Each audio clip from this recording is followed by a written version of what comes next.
ማለዳ የመጣ ስታነቃኝ እንደምን አደራችሁ ክቡራትና ክቡራን የምፅዓቱ አዋጅ ነጋሪ አገልግሎት አድማጮቻችን፣ ሰላም ለእናንተ ይሁን። የማለዳ ቁርሳችንን አሁን ጀምረናል። አዘጋጅ እና አቅራቢ ፓስተር አለማየሁ ነሞ። መልካም ጊዜ ሆነላችሁ። ከሕይወት ምንጭ ውሃ ስታረካኝ ሰላም ጤና ይስጥልን። እንደምን አደራችሁ። የጌታ ጸጋ፣ ሰላም፣ ቸርነት ለሁላችንን ይብዛ። ይህ በምፅዓቱ አዋጅ ነጋሪ አገልግሎት እየተዘጋጀ የሚቀርብላችሁ የማለዳ ቁርስ ፕሮግራማችን ነው። ወደ ዛሬው የማለዳ ቁርስ ፕሮግራም ከማለፋችን በፊት ይህንን ማለዳ የሰጠንን እግዚአብሔር አምላካችንንና አባታችንን አብረን አመስግነን ወደ ዛሬው የማለዳ ቁርስ እናልፋለን። እግዚአብሔር ሆይ በጌታ በኢየሱስ ክርስቶስ ስም ስለ ምሕረትህ፣ ስለ ቸርነትህ፣ ስለ በጎነትህና ስለ መልካምነትህ ሁሉ ክብር ምስጋና ለአንተ ይሁን።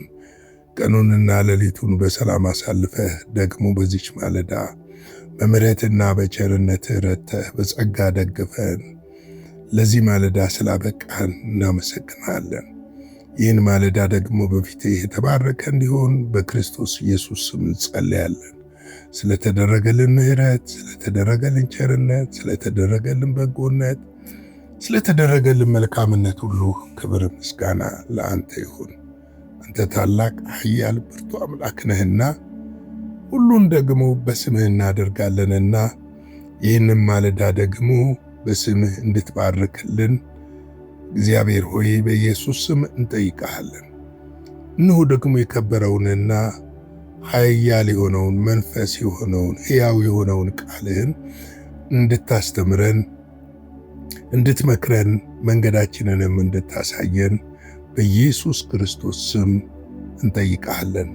ቃል ኃይል አለው፣ ቃል ጉልበት አለው፣ ቃል ሥልጣን አለው። ቃል ያድናል፣ ቃል ይፈውሳል። መልካምነትንና በጎነትህን ደግሞ በዚህ ቃል ውስጥ እንድታሳየን በኢየሱስ ስም እንጠይቃለን። ሁሉ ለስምህ ክብር ይሁን። ቃልህን ባርክልን። ጊዜውን ሁሉ አሳልፈን ሰጠንህ በኢየሱስ ስም አሜን። እንግዲህ እየተመለከትን ያለነው የኤፌሶን መጽሐፍ ምዕራፍ 3 ነው። በትናንትናው ዕለት ከ3 እስከ 6 ያለውን ክፍል ተመልክተን ነበረ። አስቀድሜ በአጭሩ እንድጽፍ ይህንን ምስጢር በመግለጥ አስታወቀኝ ይላል። እንግዲህ ይህንንም ስታነቡ የክርስቶስን ምስጢር እንዴት እንደማስተውል ልትመለከቱ ትችላላችሁ የሚል ነበረ። እግዚአብሔር ለጳውሎስ የገለጠለትን ምስጢር ደግሞ ለምእመኑ ለቅዱሳን ሲገልጥላቸው እንመለከታለን። እንግዲህ ይህ ምስጢር ምንድን ነው?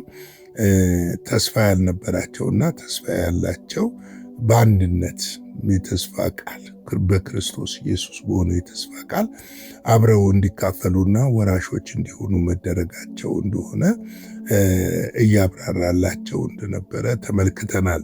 እንግዲህ ይህም ይልና አሕዛብ አብረው እንዲወርሱ ነው ይላል። እንግዲህ እኛ ልጆች ብቻ አይደለን፣ ወራሾችም ጭምር ነን። የምንወርሰው ነገር አለ። የመጀመሪያ የምንወርሰው ነገር ወይ መሬት፣ አፈር፣ ድንጋይ ምናምን አይደለም። የመለኮትን ባህሪ ነው። ተካፋዮች ናችሁ ስለሚለን ያንን የመለኮት ባህሪ ከዚህ ስጋ ውስጥ ወጥተን በልጅነት በአዲሱ አካል የእግዚአብሔርን የመለኮት ባህሪ መውረስ ብቻ ሳይሆን ርስትም ደግሞ የተዘጋጀልን የዘላለም መኖሪያ እንወርሳለን። ይህንን እንግዲህ ልጆች በመሆናችን የምናገኘው ነው፣ በመዳናችን የምናገኘው ነው። ድነት ላመነ ሁሉ የተሰጠ የጸጋ ስጦታ ነው። በክርስቶስ ኢየሱስ ዋጋ የተከፈለበት በሞትና በትንሣኤ የተረጋገጠ በዳግም ምጽአት ደግሞ ለዘላለም የሚረጋገጥ እንደሆነ ልናውቅ ልንረዳ ያስፈልጋል። ለዚህ ነው በክርስቶስ ኢየሱስ በሆነው የተስፋ ቃል ይላል። እንግዲህ ይህን ተስፋ ቃል ያገኘነው በምንድን ነው? በወንጌል መሰበክ ነው። በወንጌል መሰበክ። ወንጌል የሚለው ሁሉን ለማስታረቅ እንደመጣ ይነግረናል። ዮሐንስ 3:16 ላይ ዓለምን ሁሉ ሊያድን ይላል። ዓለምን ሁሉ ነው፣ ልዩነት አላደረገም።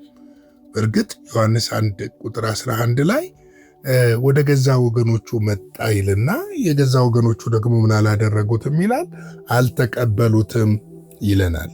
ለተቀበሉት ግን በስሙ ለሚያምኑ ለእነርሱ የእግዚአብሔር ልጆች የሆኑ ዘንድ ስልጣንን ሰጣቸው ብሎ ቁጥር 12 ላይ ያረጋግጥልናል። ስልጣንን ያገኘነው፣ ልጅነትንም ያገኘነው፣ ኃይልንም ያገኘነው፣ መውረስንም ያገኘነው በእምነት ነው።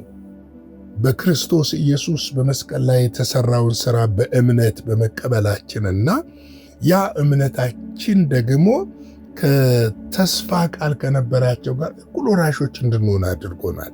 እኩል ልጆች እንድንሆን አድርጎናል። እኩል ልጆች፣ እኩል ወራሾች ብቻ መሆን ሳይሆን ወደ እግዚአብሔር መንግሥት፣ ወደ ዘላለሙ መንግሥት መግባትና መቀላቀል እድልን እንድናገኝ አድርጎናል። ስለዚህ ነው እንግዲህ ይሄ ለተስፋ ቃል አብረው እንዲካፈሉ ያለንና ለቅዱስ ሐዋርያትና ለነቢያት በመንፈስ አሁን እንደተገለጠ በሌሎች ትውልዶች ዘንድ ለሰው ልጆች ሁሉ አልታወቀም ነበር ይላል። እንግዲህ ብዙዎች ይህንን ይናፍቁ ነበር። ዕብራውያን ስታጠኑ በደንብ ታገኙታላችሁ። ሌሎች ቀደሙት አባቶቻችን ሐዋርያቶች፣ ነቢያቶች በጣም ይናፍቁ ነበር እኛ ያየነውን ለማየት፣ እኛ ያገኘነውን ይህንን ለማግኘት። አንዳንድ ጊዜ ለምን የቀለለ መስሎ እንደሚታየን ታውቃላችሁ? በስራ ስለምናምን። ይህ ስጋ በስራ ያምናል፣ ገብቷል። በማድረግና ባለማድረግ የሚገኝን ነገር ያምናል። ነገር ግን ደግሞ ጸጋ በእምነት ስለሆነ ከስራ ስላልሆነ በስራ መዳን ስላልቻልን፣ በስራ ወደ እግዚአብሔር መንግሥት መግባት ስላልቻልን፣ በስራ የእግዚአብሔርን ፊት ማየት ስላልቻልን የእኛን ሁሉ ጠቅልሎ ኢየሱስ ክርስቶስ በመፈጸም በመስቀል ላይ ተፈጸመ በማለት እኛ ሁላችን ደግሞ በእርሱ በማመን ወደ ዘላለም ወደ ሆነው ነገር እንድንገባ አድርጎናል።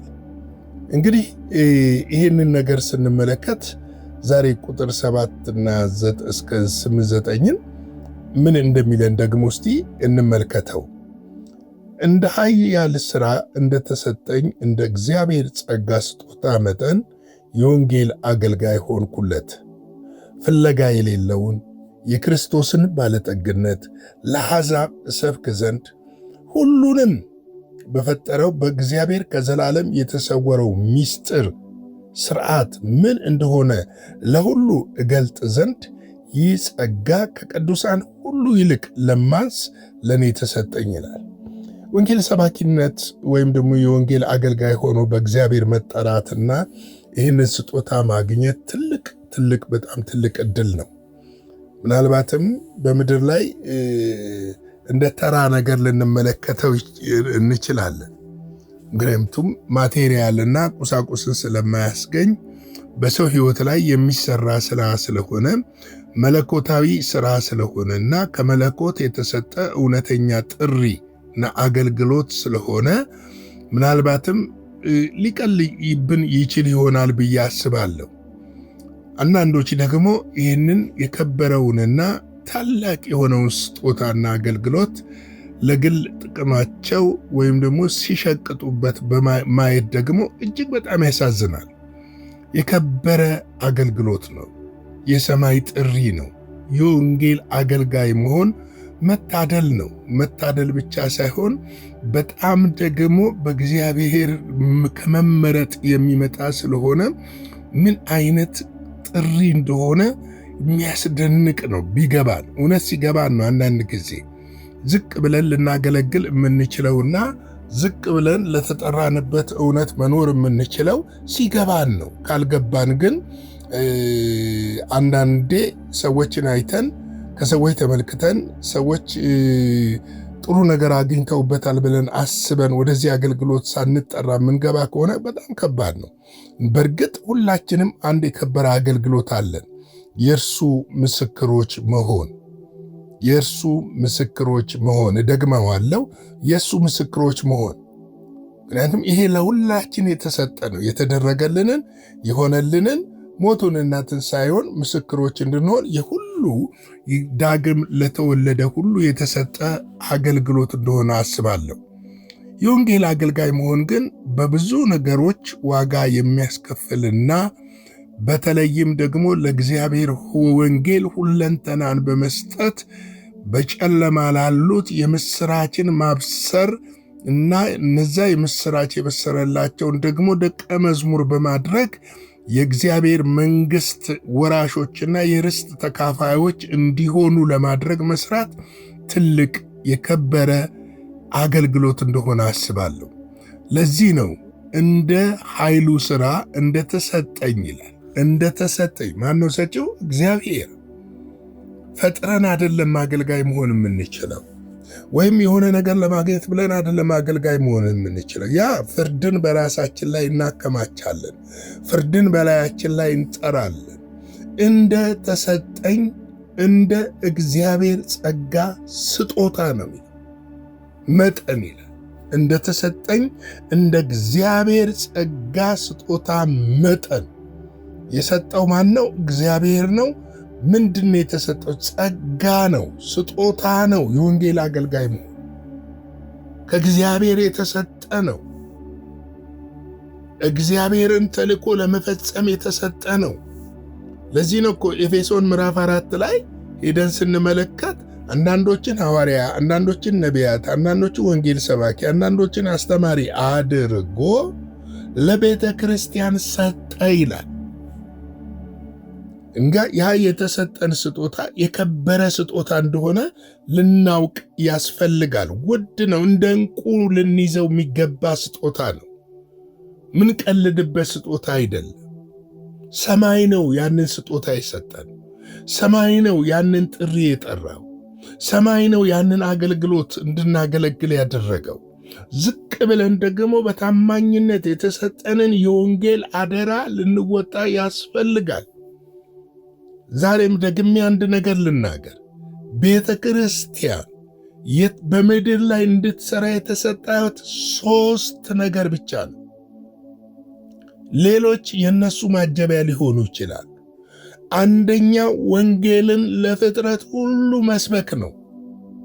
ወንጌልን ለፍጥረት ሁሉ መናገር ነው። ወንጌልን ለሰው ልጆች ላልዳኑት፣ በጨለማ ላሉት በሙሉ እንድንናገር ነው። ሁለተኛው ወንጌል ሰምተው አምነው ድነው የዳኑትን የመጡትን ደቀ መዝሙር ማድረግ ነው። የጌታ የራሳችን ደቀ መዝሙር አይደለም፣ የጌታ ደቀ መዝሙር ማድረግ፣ የኢየሱስ ደቀ መዝሙር ማድረግ፣ ለኢየሱስ መንግሥት አገልግሎት ማብቃት፣ በምድር ሳሉ እንዲያገለግሉት፣ እንዲያከብሩት፣ እንዲታዘዙት እርሱ እንደነገረን እኔ የነገርኳችሁና ያዘዝኳችሁን እያስተማራችሁ ደቀ መዝሙሬ አድርጓቸው ብሎ በማቴዎስ 28:19 ላይ እንደነገረን እንደዚሁ ደቀ መዝሙር ማድረግ ነው። ሦስተኛውና የመጨረሻ የቤተ ክርስቲያን ተልእኮ ቅዱሳንን ለክርስቶስ ኢየሱስ ምጽአት ማዘጋጀት ነው። እነዚህ አበይት ናቸው፣ ዋና ተልእኮዎች ናቸው። ወንጌልን ከዳር እስከ ዳር ስትፈትሹ የምታገኟቸው እነዚህን ተልእኮዎች ናቸው። ሌሎቹ በምድር ላይ በእግረ መንገድ የምንፈጽማቸው እንጂ የተልእኮ ማጀቢያዎች እንጂ ዋናዎች ግን አይደሉም። ይህንን ማስረገጥ ያስፈልጋል። ይህንን ማወቅ ደግሞ መረዳትም ያስፈልጋል። ትክክለኛ የወንጌል ተልእኮ ያለው ሰው ለወንጌል ይጋደላል፣ ለእውነት ይጋደላል፣ ለእውነት ራሱን አሳልፎ ይሰጣል። በምድራዊ በሚያልፍ ነገር እየተታለለ ተጠልፎ በምድር ላይ ተሽመድምዶ የሚወድቅ አይደለም። ምክንያቱም የተሰጠው ጸጋ ስለሆነ፣ የተሰጠው ስጦታ ስለሆነ፣ የተሰጠው የወንጌል አገልጋይ እንዲሆንለት ስለሆነ ለማ ለእግዚአብሔር አገልጋይ እሆንለት ነው ያለው። ለማ ለእግዚአብሔር ስለሆነ ይህንን በደንብ ልናውቅና ልንረዳ ያስፈልጋል። እንግዲህ ቁጥር 8 እና 9ን በነገው ዕለት እንመለከታለን። ላይክ፣ ሼር፣ ሰብስክራይብ እያደረጋችሁ አገልግሎታችንን እንድትደግፉ በጌታ ፍቅር ጠይቃለሁ። እንደዚሁ በገንዘባችሁ መደገፍ የምትፈልጉ በስክሪኑ ላይ አገልግሎታችንን ባለው አካውንት ደስ እንዳላችሁ በልባችሁ እንዳሰባችሁ እንደሞላላችሁ እንድትደግፉን በጌታ ፍቅር ጠይቃለሁ። አጭር ጸሎትን ጸልይና የዛሬን የማለዳ ቁርስ በዚህ ላይ ልክተን። የዘላለም አምላክ እግዚአብሔር ሆይ በጌታ በኢየሱስ ክርስቶስም ስለዚህ ማለዳ፣ ስለ ምሕረትህ፣ ስለ ቸርነትህ ሁሉ እናመሰግናለን። ስለ ታላቅነትህ ሁሉ ክብር ምስጋና ለአንተ ይሁን። አንተ ታላቅ ኃያል ብርቱ አምላክ ነህ። እናመሰግናለን ይህንን ቃል በዚህ ማለዳ ስላስተማርከን። ደግሞ በዚህ ማለዳ ጠይቃለሁ፣ የታመሙትን ፈውሳቸው፣ ያዘኑትን አጽናናቸው፣ የወደቁ ይነሱ። እግዚአብሔር ሆይ በተለያየ ችግር ውስጥ ላሉ ያንተ እጅ ፈጥኖ ወደ ጓዳቸውና ወደ ቤታቸው እንዲገባ በክርስቶስ ኢየሱስ ስም ጠይቃለሁ። ትውልድን ደግሞ ለወንጌል ሥራ እንድታዘጋጃቸው፣ መሪዎችን እንድታነቃቸው፣ አገልጋዮችን፣ የወንጌል መልእክተኞችን በጌታ መንፈስ እንደገና አድሰን እንድታስነሳቸው በክርስቶስ ኢየሱስ ስም ጠይቃለሁ። ሁሉ ለስም ክብር ይሁን። ይህንን ቀን ባርክልን፣ ከክፉ ሁሉ ጠብቀን፣ በደም ሸፍነን፣ ሁሉን ላንተ አሳልፈን ሰጠን። ስለ ሁሉ ነገር ተመስገን። በጌታችን በመድኃኒታችን በኢየሱስ ክርስቶስ ስም አሜን።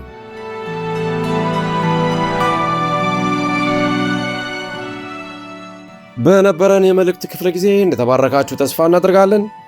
በነገው ማለዳ በሌላ ዝግጅት እንገናኛለን። መልካም ቀን።